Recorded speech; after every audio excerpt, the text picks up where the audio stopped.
is the life I lead in this city, hurrying to cut my teeth. I can take what I need to get by, it doesn't make it easy. The other piece of my heart moves slow, somewhere in the great unknown. मेरा दिन तो शुरू होता है जब मैं पूजा करती हूँ उस टाइम से, लेकिन घर का जो दिन शुरू होता है वो मेरे लिए वो तब होता है जब मेरी पूजा खत्म हो जाती है और फिर मैं करती हूँ अपना काम स्टार्ट। जैसे अभी मेरी ना स्किन केयर में स्टार्ट करती हूँ तो उसके लिए एक मैं ऑयल लगाती हूँ। ये कामा आयुर्वेदा का ना नलपमरादी ऑयल है, करीब 5-6 सालों से मैं इसको यूज़ कर रही हूँ। इसमें ना हल्दी मिक्स रहती है और ये बहुत ही अच्छा रहता है स्किन के लिए। जैसे कुछ भी पिगमेंटेशन हो या इरिटेशन हो, एक्ने हो, हर एक चीज़ के लिए अच्छा रहता है। और करीब आधे घंटे बाद में इसको वॉश कर देती हूँ। और इसकी बॉटल काफ़ी गंदी हो गई है क्योंकि इसमें से ऑयल गिर गया था, फैल गया था, लेकिन बहुत अच्छा है, आप लोग इसे यूज़ करना, बढ़िया रहता है। और सुबह के टाइम उसके बाद मतलब ऑयल लगाने के बाद मैं फेस वॉश कर लेती हूँ और उसके बाद जो अपनी और स्किन प्रेप होती है वो करती हूँ और उसके बाद शुरू हो जाता है मेरा ये सारा घर का काम। जैसे जैसे सब उठते चले जाते हैं वैसे वैसे काम बढ़ता चला जाता है। तो सबसे पहले जो सफाई स्टार्ट होती है वो अपने रूम से स्टार्ट होती है, सारे ब्लैंकेट्स वगैरह हटाना और उसके साथ साथ जो कपड़े हैं जो कि विंटर्स में बहुत ज़्यादा हो जाते हैं उनको लगातार तय बना के रखना। और घर क्योंकि डबल फ्लोर का है तो इसलिए जितना भी सामान ऊपर जाना होता है वो सब डाइनिंग एरिया में रखा रहता है। और आजकल जो है मैं थोड़ा सा सिलाई का काम भी कर रही हूँ और मेरी सिलाई की अलमीरा जो है ना वो ऊपर है, तो जो भी सामान होता है वो सब डाइनिंग टेबल में आ जाता है एक्स्ट्रा, ताकि वो ऊपर चला जाए। और इसी के साथ साथ बिहारी जी के मंदिर की माला और ये कुछ तुलसी जी की लकड़ियां हैं, ये सूख गई हैं, इनको मिक्स करके मैं बहुत बढ़िया एक धूप बनाऊंगी भगवान जी के लिए। और इसके साथ साथ जो भी टूटा फूटा सामान है वो यहीं पे है। और जो मैं धूप बनाऊंगी वो इसलिए भी बनाऊंगी ताकि भगवान जी के जो ये फ्लावर्स वगैरह है ना, फूल हैं, ये कहीं गलत जगह ना पड़े। और इसके बाद मेरी आ जाती है किचन की बारी और शुरू हो जाता है किचन का काम।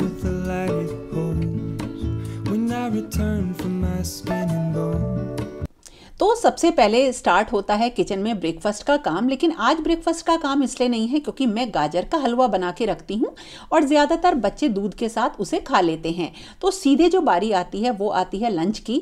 और जितने भी जो बर्तन वगैरह वॉश होते हैं या तो वो रात में वॉश होते हैं या मॉर्निंग में ही मैं करती हूँ, तो उसके बाद जो है उन्हें लगाना और साथ के साथ कोई भी एक ड्रॉर या कैबिनेट को डीप क्लीन करना किचन की, ये ज़रूरी ही है, अब आदत बन गई है क्योंकि किचन में बहुत लंबा काम होता है और इसी के साथ साथ किचन में गंदगी भी बहुत ज्यादा हो जाती है। तो अब शुरू होगा लंच का काम, लेकिन उससे पहले मैं अपने लिए एक बढ़िया वाली चाय लेके बैठती हूँ, थोड़ा सा रिलैक्स करती हूँ। लेकिन हाँ देखिए, जैसे आज मैं जब ये क्लीनिंग कर रही थी तो ये रायते के मसालों का डब्बा है, तो बूंदी खत्म हो गई है, वो भी मुझे आज बनानी है। तो सबसे पहले एक कप चाय पीने के बाद करेंगे आगे का काम।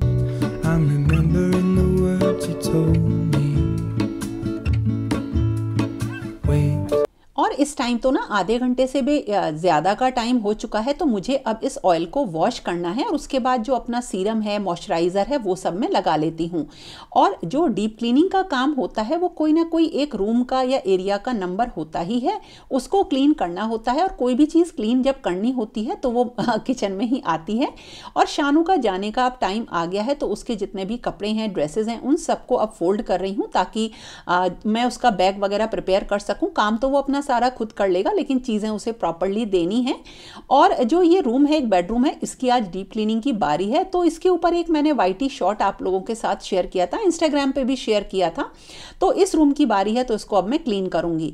लेकिन जब क्लीनिंग होती है और खासकर डीप क्लीनिंग, तो एक बहुत लंबा वक्त लगता है और इसके साथ साथ जो किचन का काम होता है वो भी चलता है। जैसे घर में डेली लगभग दाल बनती ही है, तो जब डीप क्लीनिंग वगैरह स्टार्ट करती हूँ तो मैं दाल वगैरह बना ही देती हूँ और फिर उसके बाद जो भी सब्जी बच्चे बोलते हैं वही सब बन जाती है।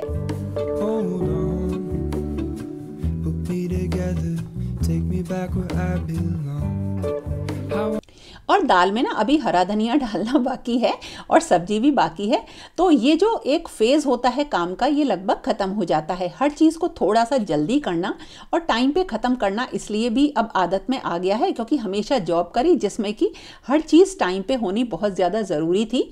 ठाकुर जी के लड्डू ख़त्म हो गए हैं तो आज उनके भी लड्डू बनेंगे। और इसके साथ साथ एक जो है ना दवाई वाले लड्डू भी मैं बनाऊंगी, इसलिए भी थोड़ा काम आज थोड़ा जल्दी ख़त्म कर रही हूँ किचन का। तो उसके लिए ना आटे के लड्डू मैं बनाऊंगी भोग के लिए, और वो मतलब आटे के लड्डू में गोंद और मेवे डाल के बनाऊंगी, ताकि जैसे हम विंटर्स में जाड़ों में हम लड्डू खाते हैं बिल्कुल उसी तरीके से भी मेरे ठाकुर जी को थोड़े से गर्म लड्डू मिलें। और अब मैं आपको बता रही हूँ एक ऐसे लड्डू बनाना जो कि बिल्कुल दवाई वाले लड्डू हैं। और इसके लिए मैंने लिया है मेथी दाना। ये जो मेथी होती है नॉर्मली हम सब्जी में डालते हैं, ये वही है। और इसको मैंने 2 कप लिया है और इसको ड्राई रोस्ट करेंगे, यानी कि बिना ऑयल के हमें इसको भूनना है। उसका रीज़न है इसमें से मॉइस्चर निकल जाए, बिल्कुल भी ना रहे, और थोड़ा सा जो है इसमें एक सौंधापन सा आ जाए, जिससे कि जो इसकी कड़वाहट है वो कम होगी। और आप लोग भी सोच रहे होंगे कि मेथी के लड्डू कैसे बनते हैं, ये तो बहुत कड़वी होती है। जी हाँ, ये कड़वी होती है और इसीलिए ये बहुत ही ज़्यादा फायदेमंद भी होती है। तो इसके अगर लड्डू की फॉर्म में हम इसको खाएंगे ना तो ये बहुत अच्छी हमें जो है फ़ायदे देगी। वो सब मैं अभी आपको आगे बताऊंगी। और देखिए कितना काम फैला हुआ है, किचन की जितनी भी टॉवल्स वगैरह हैं ये सब वॉश होने के लिए रखी हैं। और इसी के साथ साथ थोड़ा सा पपीता भी कट हो गया है, जिसको कि अभी मैं खाऊंगी, लेकिन उससे पहले इस मेथी को भून के मैं ठंडा होने के लिए रख दूंगी। Is all done. Wait, hold on, put me together. और जब तक ये मेथी ठंडी होगी तब तक और खाने का काम भी करना है। जैसे सब्जी वगैरह बननी है, तो आज जो सब्जी बनी है वो बनी है आलू गोभी की। और आटे को भूनने में थोड़ा सा टाइम इसलिए लग रहा है क्योंकि वो थोड़ा ज़्यादा है, और उसको थोड़ा सा मीडियम फ्लेम पे या लो फ्लेम पे ही मैं भून रही हूँ, क्योंकि साथ के साथ काम चल रहा है।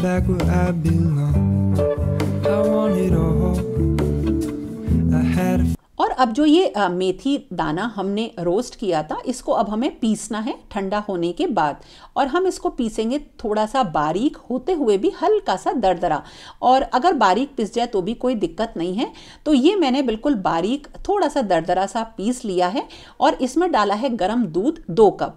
दूध थोड़ा सा बढ़ा भी सकते हैं। और मैंने जो ये बनाया है ना, ये 2 कप मेथी दाने से बनाया है। इसके बहुत सारे लड्डू बनते हैं, आप चाहें तो 1 कप मेथी दाना से भी आप एक बार बना के देख लीजिएगा। तो दूध को अच्छी तरीके से इसमें मिक्स करके हमें इसे छोड़ना है। और मेथी ना धीरे धीरे सारे दूध को सोखने लगती है, और इसको हमें पूरी मतलब करीब 4 से 5 घंटे के लिए रखना है, ताकि इसकी हमारी जो इसमें जो कड़वाहट होती है ना वो निकल जाए। नहीं तो मेथी इतनी कड़वी होती है कि इसके लड्डू बिल्कुल भी आप नहीं खा सकते हैं। और साथ के साथ थोड़ी सी OTG में मूंगफलियां भी रोस्ट हो गई।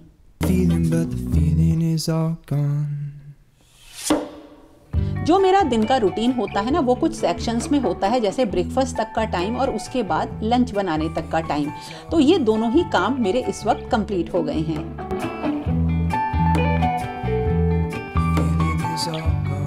ये काम भले ही ख़त्म हो जाए, लेकिन जो घर की क्लीनिंग का काम है वो लगभग ख़त्म नहीं होता है। वो सारे दिन ही चलता है, क्योंकि वो एक फर्स्ट प्रायोरिटी वाला काम मेरे लिए नहीं होता है। तो जो पहली प्रायोरिटी होती है वो होती है किचन के काम की। और उसके बाद जब वो कंप्लीट हो जाता है ना, तो जितना भी घर का जो भी बाकी का काम होता है वो धीरे धीरे पूरे दिन में होता रहता है। इसके लिए कोई भी अपने ऊपर मतलब कोई स्ट्रेस या प्रेशर मैं नहीं लेती हूँ।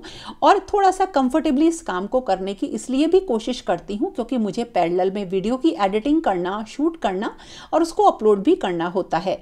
और हाँ, कोई ना कोई फल करीब 11 बजे खाना ये तो ज़रूरी ही है। तो अब ये इसका भी टाइम हो गया।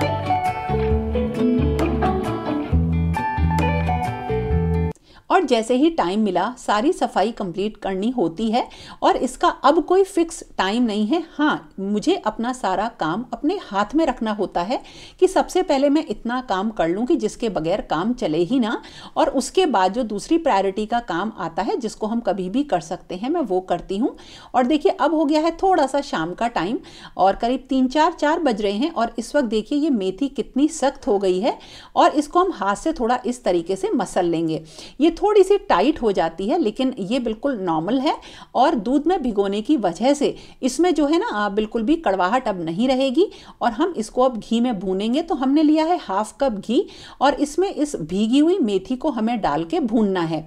लेकिन भूनने से पहले भी हम इसमें थोड़ा सा दूध डालेंगे ताकि इसकी कड़वाहट निकले। तो हम जब भी इसमें दूध डालेंगे तो गर्म डालेंगे, लेकिन अब क्योंकि भून रहे हैं तो हम इसमें 1 कप दूध नॉर्मल डाल देंगे।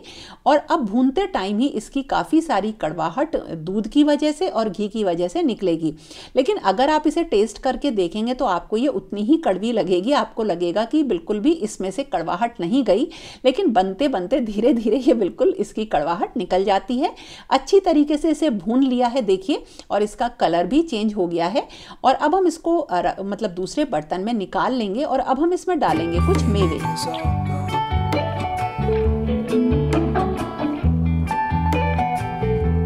सबसे पहले थोड़े से हमने बादाम लिए हैं, करीब 1/2 कप। इनको हमने घी में फ्राई कर लिया है। और इसी तरीके से 1 बड़ा कप लिया है गोंद का। इसको धीरे धीरे करके हमने फ्राई कर लिया। और गोंद बहुत फ़ायदेमंद होता है, खासकर विंटर्स में तो ये बहुत अच्छा होता है हमारी सेहत के लिए। इसकी तासीर गर्म होती है। इनफैक्ट जितने भी मेवे होते हैं उन सबकी तासीर गर्म होती है।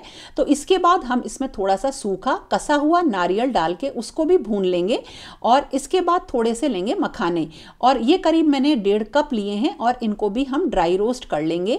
और अब मखाने और जो बादाम है ना, इनको हम पीस लेंगे मिक्सी में। उसका रीज़न ये है कि थोड़ा सा ये मुंह में आते हैं, अगर आप चाहें तो छोटे टुकड़े भी कर सकते हैं। दरदरा सा इसको पीसना है, बिल्कुल बारीक इसे नहीं पीसना है। और इसके बाद जो गोंद होता है ना, उसको पीसते नहीं है, इसको थोड़ा सा कूट लेते हैं जिससे कि, और ये बिल्कुल ना कुरकुरा सा होता है तो बहुत आराम से कुट जाता है। तो देखिए अब हम गोंद हुआ, बादाम और मखाने का पाउडर हुआ और इसके साथ जो नारियल हमने भुना था वो सब इसमें मिक्स कर देंगे। और इसके बाद इसमें डालेंगे 1 चम्मच इलायची पाउडर, थोड़ा सा खुशबू के लिए। और जो काली मिर्च का पाउडर होता है, मेरे पास वो सफ़ेद मिर्च का पाउडर है, ये 2 बड़े चम्मच इसमें डाला। सौंठ पाउडर हम डालेंगे 4 बड़े चम्मच, और ये सूखा अदरक होता है एक्चुअली। और इन सबको डालने के बाद हम इसे मिक्स कर लेंगे। और अब हम इसमें डालेंगे थोड़ा सा बेसन और आटा। तो उसके लिए घी में हमने लिया 1 कप बेसन, इसको भून लेंगे और इसको हम इसी आटे में मिक्स कर देंगे। और रीज़न ये है कि इससे जो मेथी की कड़वाहट है ना, वो काफ़ी कम हो जाएगी या लगभग ना के बराबर ही रहेगी। और इसी तरीके से 1 कप आटा लिया, उसको भी हमने भून लिया है घी में, और इसको भी हम इसी सारे मिक्सचर में मिक्स कर लेंगे।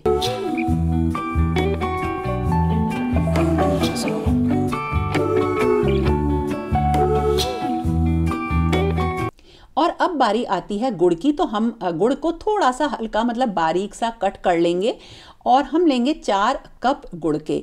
तो 2 कप मेथी है तो 4 कप गुड़, यानी जस्ट दुगना इसका मेज़रमेंट है। और 1 चम्मच घी डाल के हम इसको मेल्ट करेंगे। इसमें कोई भी पानी वगैरह नहीं डालेंगे। और घी भी हमने इसमें इसलिए डाला है कि थोड़ी सी इसमें मुलायमियत सी आ जाती है गुड़ में। और जैसे ही ये मेल्ट हो जाएगा और इसमें एक बॉयल आएगा, बस हम इसको बंद कर देंगे। यानी इसकी हमें कोई चाशनी नहीं बनानी है, बस गुड़ को मेल्ट करना है। और इसे हम उसी मिक्सचर में जो है मिला लेंगे अच्छी तरीके से। थोड़ा सा गर्म है तो पहले पलटे की मदद से और फिर हाथ की मदद से मिलाएंगे। और इसका मेजरमेंट बस यही ध्यान रखिएगा कि अगर आपकी 2 कप मेथी है तो जस्ट डबल 4 कप गुड़ होना है। और बाकी जो मेवे हैं वो सब इसी में ही आ जाएंगे।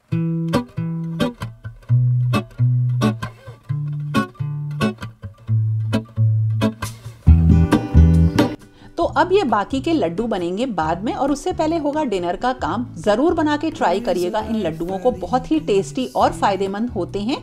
और ये इस सीज़न के लिए ज़रूरी ही होते हैं। तो कहते भी हैं कि थोड़ा सा विंटर्स में, जाड़ों में अच्छा हम खाते हैं और फिर हम एक्सरसाइज करने के लिए तैयार हो जाते हैं समर्स में।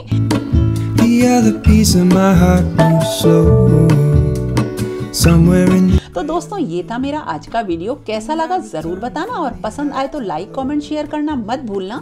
तो फिर मिलेंगे एक नए और इंटरेस्टिंग वीडियो के साथ। तब तक के लिए okay friends, thank you and bye bye.